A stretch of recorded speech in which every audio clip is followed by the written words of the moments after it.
That respect. Basically, this is what I was told to kind of look at, which is businesses can learn from a rigorous testing regime as such. And I would like to use surface body temperature and show some of the problems scientists have in if they haven't got a particular explained direction, rather than leaving it very open, you go all over the place, and the answers you get are completely wrong.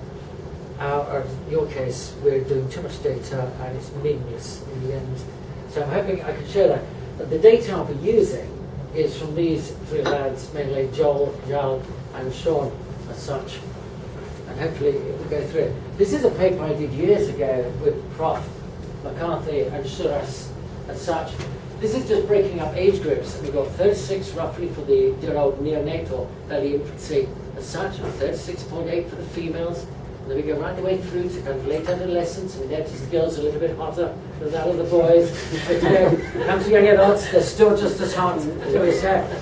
Going through, and then right down to middle age, they're still hot. It's just basically saying that women are hot. As indeed. The trouble is that correct? If we look at where the data was collected, Suras did most of our young collection in the hospital, in a closed environment. But actually, if we're going on and look at temperature, the problem with temperature is it doesn't stay constant through the day. So you start off at night, and this is where most people die, you know, around 4 o'clock, 6 o'clock in the morning, as such. Metabolic processes slow down. So when were those temperatures taken?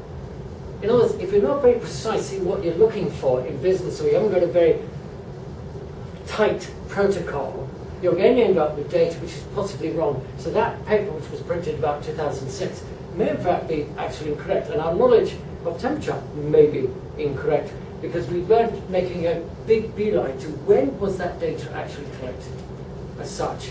Had they just had a meal, which case drop in temperature. So we needed to look at this. And so obviously today they've got on this place, and systems. Great, they're sticking the electrodes actually on the skin and leaving it there. Fantastic. We've had a number of good deaths, if we can say that, of neonates, or should we say a little bit older than that, infants, because the parents have put the kid on the back of their shoulders, gone up into the mountains, and then came down, and unfortunately the infant has frozen, near enough, but the parents are great, because they forget they've generated heat, the baby sat there and done nothing at all. So maybe we could use something like this, stuck on the baby, to actually say what the temperature of the baby is, so that if you do want to go up into the mountains or go into a cold environment and you're putting the wee one on the back, they don't actually die on you without knowing. Now, this is fine, but this is working off the surface. Is that acceptable? Can we work off the surface? Does the surface temperature tell you actually what the core is? It's all right if you're working with a neonate and you're sticking it on the chest and then you put lots of bed linen around it, because obviously in that case the baby's going to have the same temperature as the bed linen because you've surrounded it. So we went on to have a look at the work with the lads, and this is just basically with the hour. And if you notice here, this is just over 1 hour. Every 5 minutes we took a temperature. So if we're looking at the left ear of subject 1, or if we want to look at the right ear of subject 1, are you trying to tell me that you've got somewhere in the region of 0.4, 0.5 of a degree difference between the left side of the brain and the right side of the brain? That can't be correct. So if you don't understand what the instrument is actually measuring, or the problem of using the instrument, so you've got your ear thermometer, and you're hopefully trying to push it in the ear and aim it at the tympanic membrane. Well, unfortunately, the canal isn't straight. You have to kind of pull the ear back and up to hopefully get a direct sign. So the likelihood is that this difference here is more due to the way that the instrument was held inside the head than actually saying that there's a difference in temperature between one side and that of the other.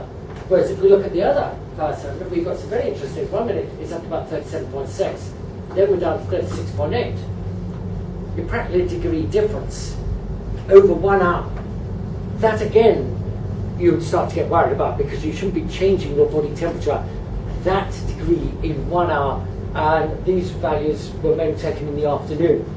So one would have expected a more uniform, if anything, at the end of the hour, to be slightly elevated as you're coming up towards 1900 hours. This is taken. So again, it's to understand the instrument. The instruments, as you know yourself, they're very good. Sensors are very good, very repeatable.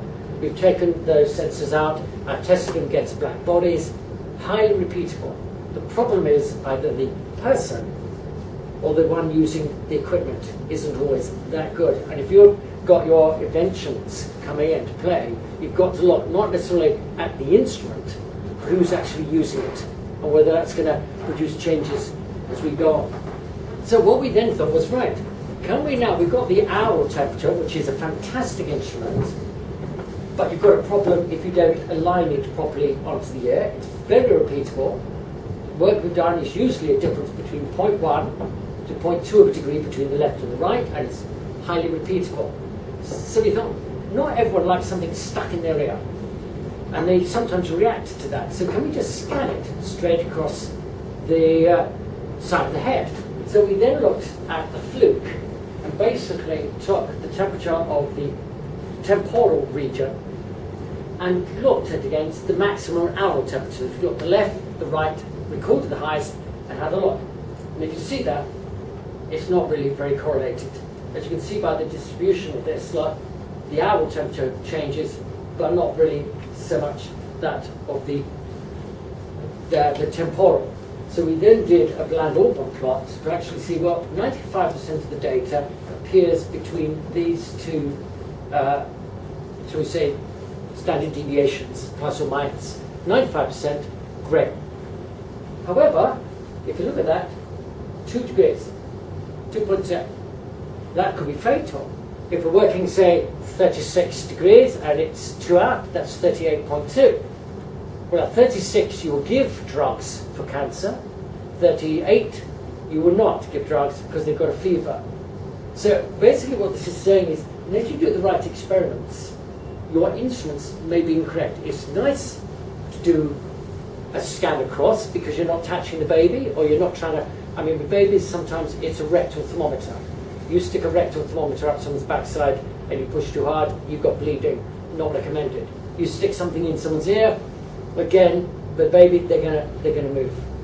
And they're gonna panic. It's a lot easier if you can scan.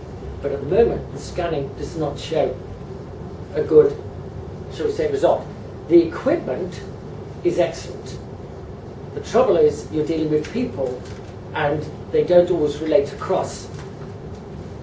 But if you go for breast cancer and you do a scan, a thermal scan, you can show a very good difference, because what we're looking for there with breast cancer is probably angiogenesis, blood vessels, increasing the number of blood vessels. So if there's more blood, there's greater flow, better temperature. So if you're looking at the breast, you go across it and you find a temperature difference. And what they found was, with this paper, at 1,008 patients, digital thermometry, if we can get greater than 3 degrees as you scan across the breast, then you're likely to hit something which is inflamed, something which has got a greater blood flow. Now you can give a mammary graph to actually look. Now that's dangerous because using X-ray, or it's got a greater risk. Thermography doesn't.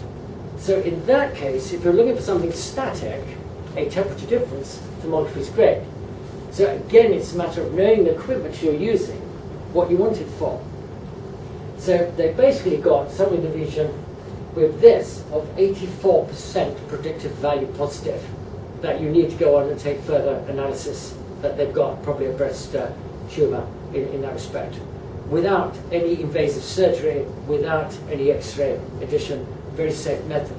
So for breast cancer, surface temperature is very good. As soon as you get, is it the only thing?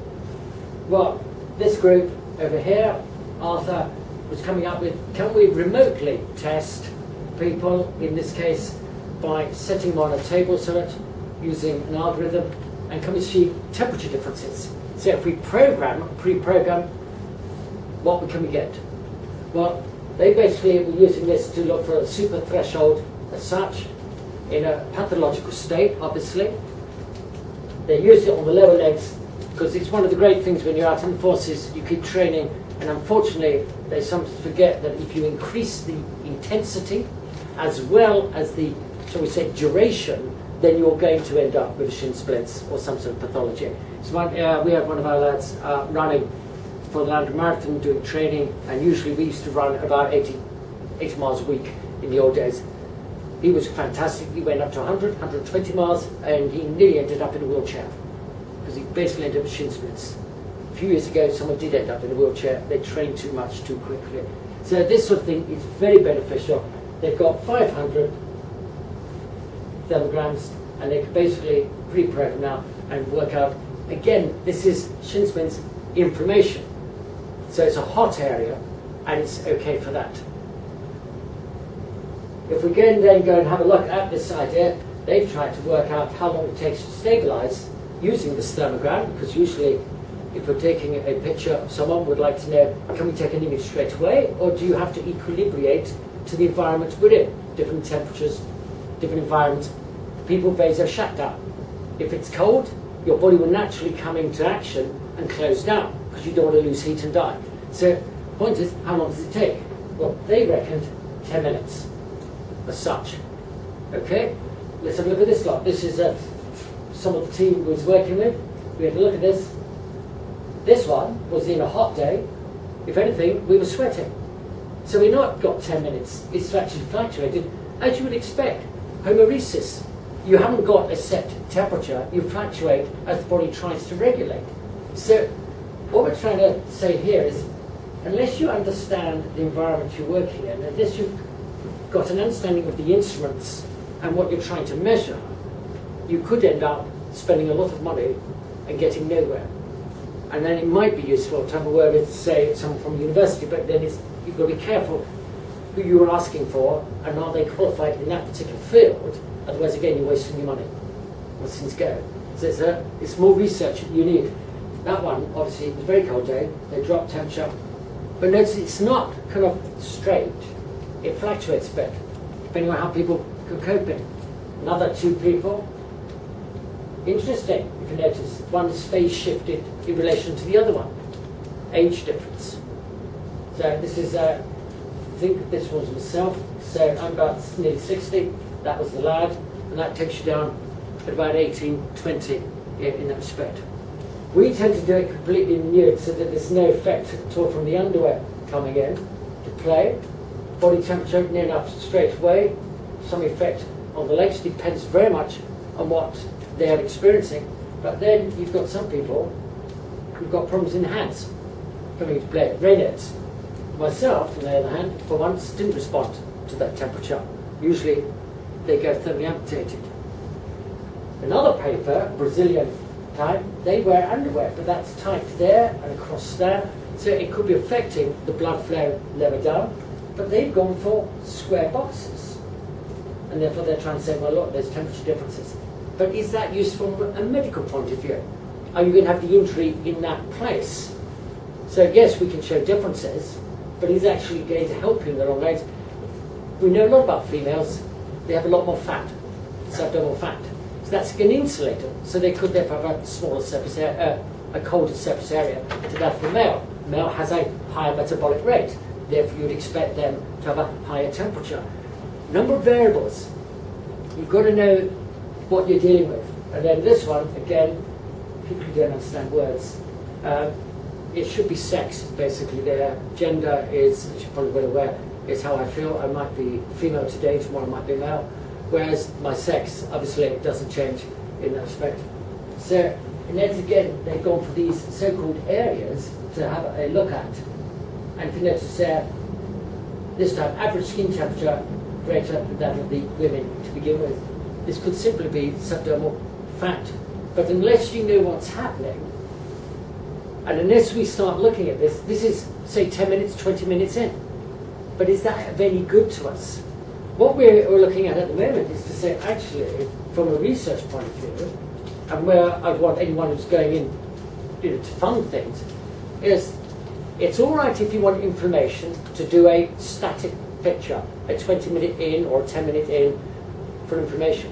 But if you want to know how the body's working, your best bet is dynamic, is to take it over a period of time.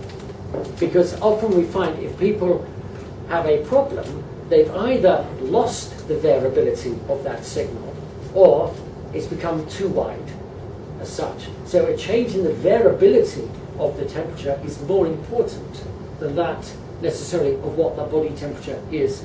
So what are we trying to get to in that respect? Is that if you don't know the question you're asking, or you haven't spent the time that you've set there in setting your tables up properly, if you haven't actually spent time in the question, you can end up completely getting the wrong answer as things are done. And it's such a shame because that's your money going straight down the drain as things go. So things are not always what they seem at first, and there's an awful lot of money misspent in the health service at the moment because people are paying for drugs or for things of this nature which aren't probably working as well as they should do because they didn't ask the right questions and to go to the right research. If you don't understand what your measuring device is or what its limitations, you've got a problem. Most sensors are extremely good, and we've tested them against black bodies, highly repeatable for what they're measuring. But when you put them then on a human or into a different environment, then it may not respond in quite the same way as things go, and therefore you could infer something completely different. And the last thing is, we do a lot of our testing, we work up at the National Physics Laboratory, because we want to know that they are actually measuring what they've said they're measuring. So if it says 10 degrees, is it actually 10 degrees? So most of the instruments we've been using is kind of 10 degrees plus or minus 2%, so we can give it the sort of error. And that's the sort of areas you need, is how reliable is your apparatus or whatever you're designing to actually go, or if you want to apply it to a business, how variable can you get the answer you've got and still make a profit at the end of the day? Because that's really what you're going for, is to get your business up and running. And in order to do that, you've got to make certain that your product is highly reliable. Or as it appears to be going at the moment, there's things that I seem to buy, and it seems to go for 1 year, and then you have to go and buy another one. It seems they've got just the electrodes and whatever they've got, the microcircuitry programmed, so that every year I have to have it recalibrated as things go. Maybe you need to think about that. Very business as usual. Limit the lifetime. That way then they've always got to go and buy another one. Probably should say that. Is that they right? do it just outside of warranty. Yes, sorry, yes. Any questions? Is that not probably what you're thinking of as things go? So, no, they had an interesting, the UK trade industry had an interesting webinar today where they were actually talking about this, but in terms of products and the legal context and how much it goes across borders and all different groups, etc. So it's sort of worth considering. I'm the one who talked you into it, so... If you don't know what I said, blame me. Thanks, man. It's all right. What do you want to say, sir? I was going to ask a question. I noticed a lot of Excel charts. Yeah. It must be quite tough. How do you guys sort of think about and manage your data and kind of work towards making sure that the storage and presentation of your data doesn't lead you to incorrect conclusions? That's probably the biggest problem because I don't. I just tend to, if I'm not happy with the way, such as SPSS, I don't like them because I can't see how they worked out their chi-squared as such. I do it by hand. So if I'm not happy with some bits of the Excel program, then I tend to do things by hand. I'm not as good as I should have been after listening to you, where I'm going back actually and checking. I haven't got any excess in the way that I've just put the figures straight in and left the tables very much without looking at how it's storing it. So that's probably the problem as a non-techie person. We don't want to spend enough time on Excel. But I recommend all our students to learn Excel because it gives us lovely graphs and very quick to use, but probably not enough for them.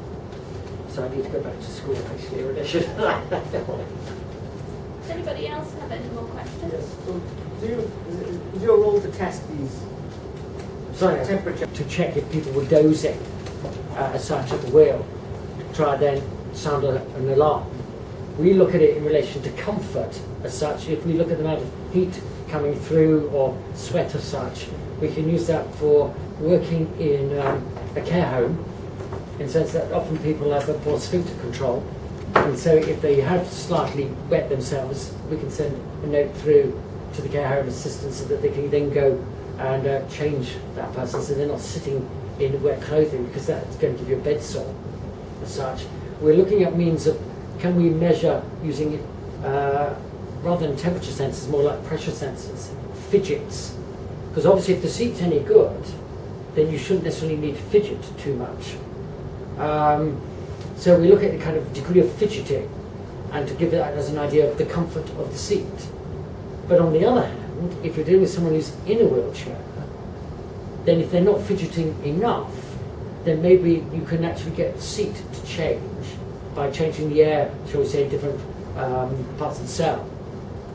So you've subdivided the seat cushion up into cells, in which case then you make the you make the person move, and hopefully again cut down the likelihood of bed sores. So yeah, we do work where we're asked to in relation to industry.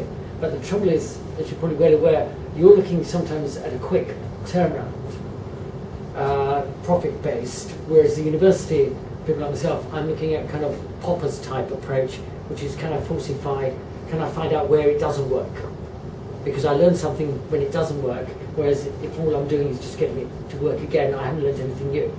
So What do you roughly charge then? It depends. The prof was saying to me this morning, because he was talking about this yesterday, he was hypothesizing that if it was Cardiff or Swansea, you could be in thousands as such for a professor like the Prof McCarthy I work with. Whereas if you're working we're from South Wales, it's slightly on the cheaper end. But that actually is the wrong approach, as you're probably well aware. It's not how much is it going to cost, it's who's the one working in your field, who's the best one for you, because in that sense it'll be cheaper in the long run. And it's like doing a CV. If you go and have a contact with the person and talk to them, you'll get an idea if they know what they're talking about and whether they can actually help you in that respect. You also want to be very precise. What you want is turnaround, because as I said, universities work on that type, and you want to like that. So if you don't specify when you want the results back, you could have problems. So we worked with the baby carrying device, looking at back pains and whether the single sling worked, but they wanted that within 6 weeks. It had to be a fast turnaround for data. So it's, ask the person, see what they're going to charge you. Watch the hidden costs. One of the big problems with universities at the moment on costing is that it's supposed to be cost effective. So you've got to pay for the equipment, you've got to pay for the time, the laboratory, the temperature. All of that seems to add on to your costs as such. So if it's like shopping around, I would have a word with 2 or 3 places and see which one is going to give you the best results at the price you want, because sometimes it's cheaper to move to another area, shall we say, in the sense of don't go to Wales, go to shall we say North Wales or something like that. It's what's the cheapest area, or where can you get grants from the government to actually back up. So in fact, actually, South Wales is probably in that sense probably better, because you might be able to get a loan because it's in the what zone do they call it? The convergence zone. Yeah, thanks. The convergence zone. So it's a bit of shopping around to see where you're going to get the best results for the cheapest approach. Thanks for Okay, one other question. You're talking about talking about the use of heat in Yes. terms of sensors. Is that something that you could see coming in as another force alongside X-ray and MRI and things? But more... X-ray's dying, you could argue. You're much better off doing an MRI as such, or an ultrasound as you want. What we're trying to say is, yeah, it's cheaper to do thermography, but to a certain extent one needs a lot more work on it to actually understand what you're measuring. And I think the thing about X-ray is kind of there if you've got a bone fracture or something of that nature. Yeah, here we're trying to look at physiology. So is the neurovascular system working? So if there's a problem with the vascular system, then the temperature coming out is going to be affected. If there's a problem on the control of the blood vessels, then it's going to affect the temperature coming out. So we could look for things, foot problems, if you've got metabolic syndrome, something of this nature where you're going to get poor circulation, then that could possibly be of some use to one. That's good. for my sins, I'm a runner. And Oh, good, excellent. I've had experience with X-ray and MRI and things like that. MRI is probably best for running. But MRIs are a lot more expensive. Yes. They take a lot longer than X-ray. Mm. But the most reliable thing that I've found is generally a physio who knows you. Yes. So that's still warm after too many weeks. So that Well, hopefully that it to shouldn't me be is sense. weeks. When I took some lads out for thermography, we used to run about half hour just to test the system out. Within 4 hours, the temperature should drop back to what it was pre. Mm. So if it hasn't dropped back, then you possibly either not fit enough or you've actually pulled it somewhere, some sort of state. Yeah. Thanks. That's very interesting.